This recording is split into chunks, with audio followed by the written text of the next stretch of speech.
Maling akala. Ang buong paligid ay nabubudburan ng liwanag na nagmumula sa bilog na buwan. Malamig ang simoy ng hangin at nakakakilabot ang katahimikan. Iyan ay ilan lamang sa salitang naglalarawan sa isa sa mga tauhan sa kwento. Mga friend, malapit na ang semestral break ah. Saan ba tayo magbabakasyon? Patanong na wika ng isa sa aking mga kabarkada. Gusto niyo bang magbakasyon? Natutuwang sagot ng isa sa mga kamag-aral ni Aritha. Oo naman napakasaya kaya ng ganon, sapagkat malaya tayo at wala sa pangbabawal ng ating mga magulang. Nakakabagot naman kasi ang mamalagi sa bahay ng napakahabang panahon, naghihintay lamang sa paglubog ng pebong araw. Pagpapayag ni Luisa. O sige, doon na lang tayo sa probinsya ng aking lola. Tahimik doon at napakaganda ng tanawin, pangihikayat ni Marita sa kanyang mga kaibigan. Ang akala ni Elea ay iyon na magiging napakasayang karanasan ng kanyang mararanasan sa kanyang buhay. Subalit, isa palang malaking kamalian ang kanyang inakala. Ika-4 ng Oktubre ay nagpasya na pumunta sina Arita, Angel, Elea at iba pang kabarkada ni Marita sa probinsya ng kanyang lola. Sabik na sabik ang lahat, ngunit tanging si Arita at Elea lamang ang nakapunta sa probinsya nila Marita, sapagkat ang ilan ay hindi pinayagan sa kabila ng kanilang pagnanais. Hindi sukat akalain ni Arita at Elea na ganoon na lamang kalayo ang lugar na kanilang pupuntahan. Halos walang magkagustong na ihatid sila sa lugar na dapat ay kanilang pupuntahan, na tila ba may isang misteryosong bagay na naroroon sa lugar na kanilang pupuntahan. Kahit gaano kalaki ang bayad na sasabihan ni Arita at Elea at Marita sa driver ng sasakyan, ay hindi nila gusto na ihatid sila mismo sa lugar na sinasabi ni Marita. Kaya't ganoon na lamang ang pagtataka ni Arita at Elea, kaya naman ang kanilang naramdaman ay mayroon ng kahalong takot at kilabot. Ngunit sa kabila ng kanilang nararamdaman ay wala na silang ibang magagawa kundi ang tumuloy, sapagkat isang sasakayan lamang ay naroon na sila sa bayan ng kanilang lola. Nadagdagan pa ang takot na nadama ni Arita at Elea nang sila bumaba ng sasakyan at sinabi ng driver sa kanila na mag-ingat kayo at sana ay makaalis kayo sa lugar na pupuntahan nyo ng buhay. Nais nang hindi tumuloy ni Arita at Elea, ngunit tila ba mayroong hangin na siyang humahalina sa kanilang dalawa. Pagkatapos ng 3 oras na paglalakad mula sa lugar na pinagbabaan nila, nang sila ay hihatid ng driver ay nagulat na lamang sila at ang lahat ay napakasaya at natatayo ng mga poste. Naglalagay ng banderitas at marami pang bagay na mayroong kinalaman sa pista. Ngunit ang nakapagtataka sa mga taong naroon ay sa kabila ng kanilang mga ngiti na sumalubong sa kanila, ay ganoon na lamang ang titig ng lahat kina Arita at Elea habang naglalakad sa kanilang kalagitnaan. Sa isang bahay na may bubong na kugon, tumuloy sina Arita, Elea at Marita. Ganoon na lamang ang gulat ng dalawang bisita, sapagkat mayroon ng nakahandang higaan para sa kanilang tatlo.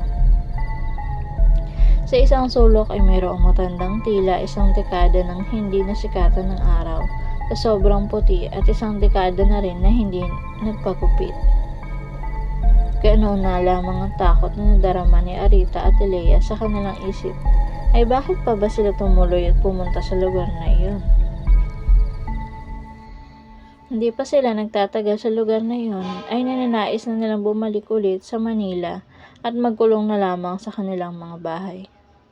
Subalit ang lahat ay naroon na at wala na silang magagawa kundi ang palipasin ng mga araw at hintayin sila ay makauwi na ng Maynila.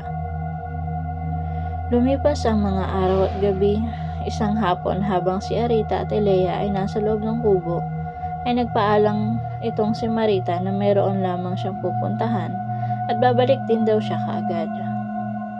Sa may durungawan ng bintana ay may kitang ang mga tao ay naghihintay sa pagpapanaog ni Marita.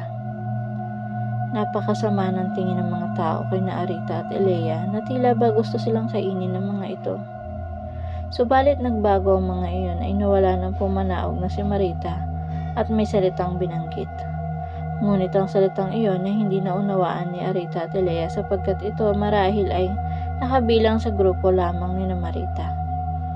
Nakatulog na ang dalawa sa kahihintay kay Marita.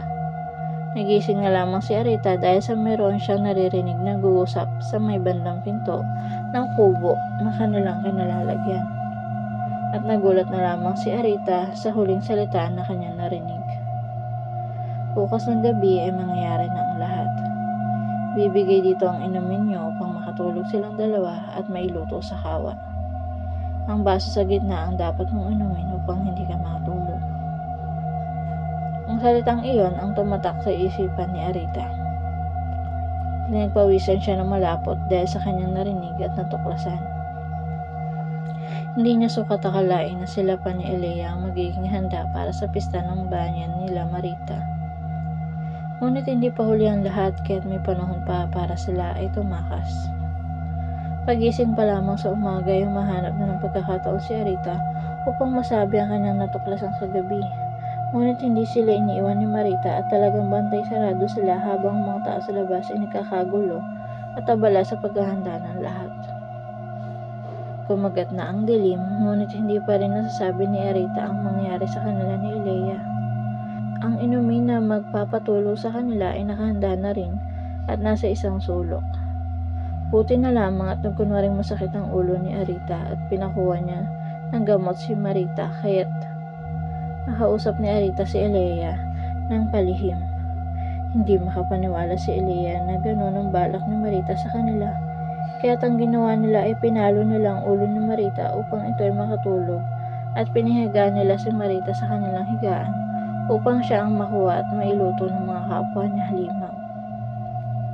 Ang akala nila ay ganoon na lamang kadali ang pagtakas pero nagkamali sila sapagkat ang mga taong kanilang nakita noon ay nagiging ibanyo at nagiging kawangis sa mga aso.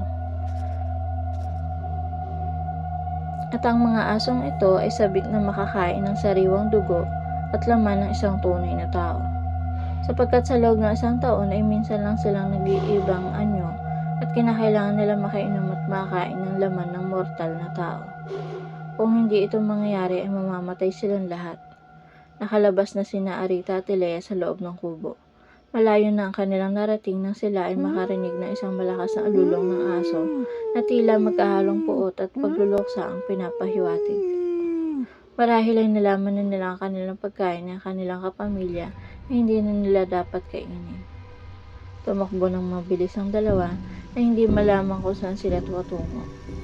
Sa di kalayuan ay meron na sila nakita na sumusunod sa kanilang isang naglalaway at galit na halimaw. Nadapa si Arita at sinunggaban siya ng halimaw at nang aktong kakagatin na siya nito ay bigla na lang itong tumumba at humandusay sa kanilang harapan.